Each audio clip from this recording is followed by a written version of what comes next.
There are nights in sports history that people never forget, moments that go beyond the game itself and become cultural milestones.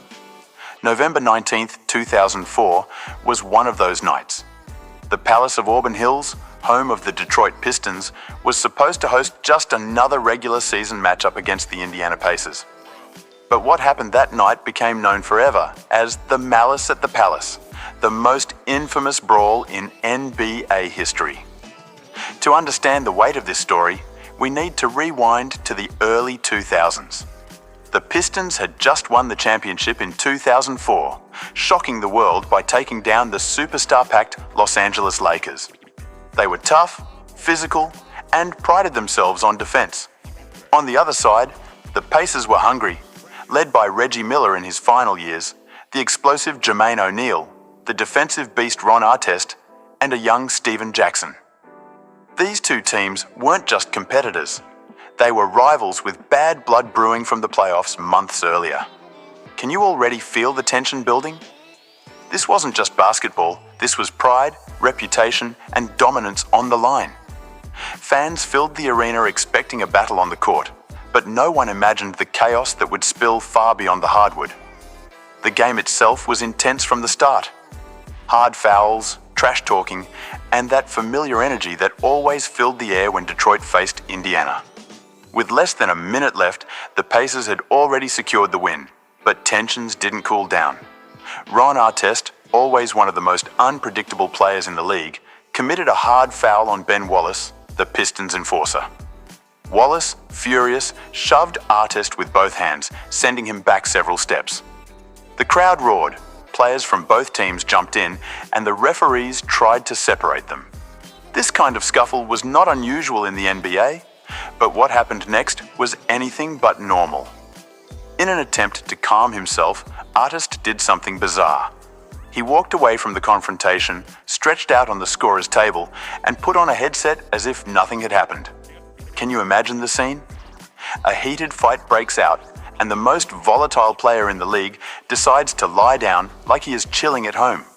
It was strange, almost surreal, and the arena was buzzing with a mix of tension and disbelief. And then came the spark that turned the night into chaos. From the stands, a fan threw a plastic cup of beer that splashed all over Artest as he was lying on the table. In that instant, everything exploded. Artest jumped up, his eyes locked on the crowd, and without hesitation, he charged into the stands. That was the moment when a basketball game turned into something that felt more like a riot than a sport. When Ron Artest stormed into the stands, the line between players and fans was shattered in a way no one had ever seen before. Imagine being in that arena, 1 second watching a basketball game, and the next witnessing a 6'7" professional athlete charging at the seats. Artest went after the fan he thought had thrown the cup, but he grabbed the wrong guy, sparking absolute chaos. Steven Jackson, his teammate, rushed in to back him up and started swinging punches as well. Suddenly, it was not just one player against a fan, it was multiple players in the middle of the crowd. Security could not keep up, the referees were powerless, and the cameras caught every brutal second. Fans started throwing more drinks, popcorn, even chairs. Some tried to get closer to the players, others tried to run away. But the arena had transformed into a battlefield. On the court, things weren't any better. A couple of fans jumped down from the stands and confronted Jermaine O'Neal near the Pacers bench. In one of the most infamous moments of the night, O'Neal slid across the floor and threw a punch at a fan that dropped him instantly. If you watch that footage today, you still feel the shock of seeing professional athletes and paying customers trading blows in such a raw, unfiltered way. It was pandemonium, and everyone inside the Palace of Auburn Hills knew they were witnessing something that had never happened before and probably should never happen again. When the dust finally settled and players were dragged back into the locker rooms, the Palace of Auburn Hills was left looking more like a war zone than a basketball arena. Fans were shaken, security looked completely overwhelmed, and commentators were in shock, trying to process what they had just witnessed live on national television. The game itself was abandoned, because how could it continue after what had just happened? In the hours immediately following the brawl, the media exploded with coverage. News stations replayed the footage over and over, each angle more shocking than the last. The debate was immediate and fierce. Were the players completely out of control, or had the fans crossed a line that provoked the unimaginable? Some argued that Ron Artest had no excuse for charging into the stands, that professional athletes had a duty to control themselves no matter what was thrown their way. Others said fans had gone too far, and that throwing objects at players was an act of violence that deserved consequences. In that moment, the NBA's image took a massive hit. Sponsors worried about their reputation, parents at home questioned whether basketball was safe for their kids to watch, and casual viewers suddenly associated the league not with elite competition, but with chaos and violence. And let's pause for a second here, because I want to ask you, if you were in Artest's shoes, lying on the scorer's table with a drink thrown at you, would you have been able to stay calm, or would you have reacted too? That's the question that haunted fans and players alike in the days following the Malice at the Palace. The NBA knew it had to act fast. Commissioner David Stern wasted no time handing down some of the harshest suspensions the league had ever seen. Ron Artest received the longest ban in NBA history for an on-court incident, suspended for the remainder of the season, which meant 86 games including the playoffs. Stephen Jackson got 30 games, Jermaine O'Neal 25, and several other players smaller suspensions. In total, more than 140 games were lost, and millions of dollars in salary vanished overnight. It wasn't just the players who paid the price though. The league's reputation was on the line, and Stern made it clear that protecting the image of the NBA was the priority. For fans, the suspensions raised big questions. Were the punishments fair, or were they excessive to make an example out of these players? Some felt the league was throwing its own stars under the bus, prioritizing optics and sponsors over understanding the chaos of the moment. Others argued that the message was necessary, that violence could never be tolerated, and that the NBA had to restore order at any cost. Think about it for a second. If you were Commissioner Stern back then, would you have handed out the same punishments, or would you have tried a different approach? Because those suspensions didn't just punish individuals, they reshaped the entire season. The Pacers, who had looked like title contenders, suddenly saw their championship hopes destroyed. In a matter of minutes, a single incident had changed the course of an entire franchise's future.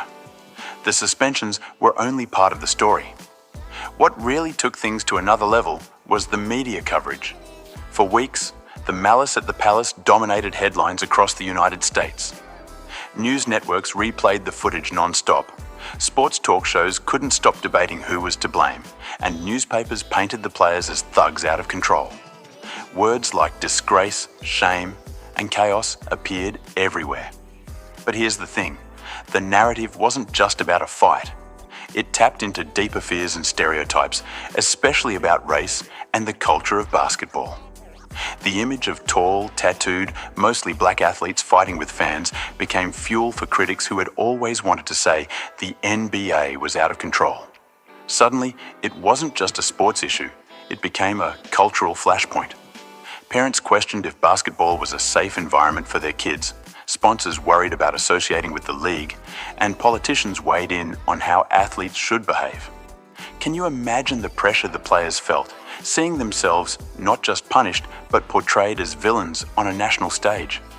And here's another angle to think about. The fans weren't innocent either, yet the coverage often minimized their role. Beer cups being thrown, insults shouted, people storming the court. But in the eyes of many watching TV, it was the players who carried the blame. Do you think the media was fair in the way it handled the story? Or did it push a one-sided narrative to sell more drama? In the aftermath of the Malice at the Palace, the NBA had to take a hard look at itself. Commissioner David Stern knew the league's image had taken a massive hit, and he was determined to restore control. The first changes came immediately with stricter security measures at every arena. More police presence, clearer barriers between players and fans, and a zero-tolerance policy for entering the court. But Stern didn't stop there. He also introduced one of the most controversial changes in NBA history, the dress code. Players were now required to wear business casual attire when arriving at games or sitting on the bench. To the league, it was a way to distance the NBA from what critics saw as a hip-hop or street culture image that had been linked unfairly to violence. For many players, though, it felt like a direct attack on their identity and expression. The rule sparked debates about race, culture, and professionalism that went far beyond basketball. Another long-term impact was how the league handled fan interactions. Courtside seats remained a premium product, but the message was clear: step out of line and you'll be banned for life. This balance between creating an intimate fan experience and ensuring safety was never the same again. And then there's the legacy of the players involved. For Ron Artest, later known as Meta World Peace, the incident became a defining part of his career, even though he would later win a championship with the Lakers and advocate for mental health awareness. For Jermaine O'Neal and Stephen Jackson, the shadow of the fight followed them long after they left Indiana. Even today, when fans hear the phrase "Malice at the Palace," they instantly recall those players before they remember their skills or achievements. So the question is, was the NBA's response too harsh, or was it exactly what was needed to protect the future of the league? When we look back at the Malice at the Palace today, it's not just about a fight, it's about culture, perception, and the fragile relationship between athletes and the public. For many fans, it symbolized a moment where the line between entertainment and chaos completely collapsed. The NBA had built itself as a global brand, polished and marketable. But this one night exposed the raw emotion and volatility that lived just beneath the surface of competitive sports. It also raised questions about the role of the media.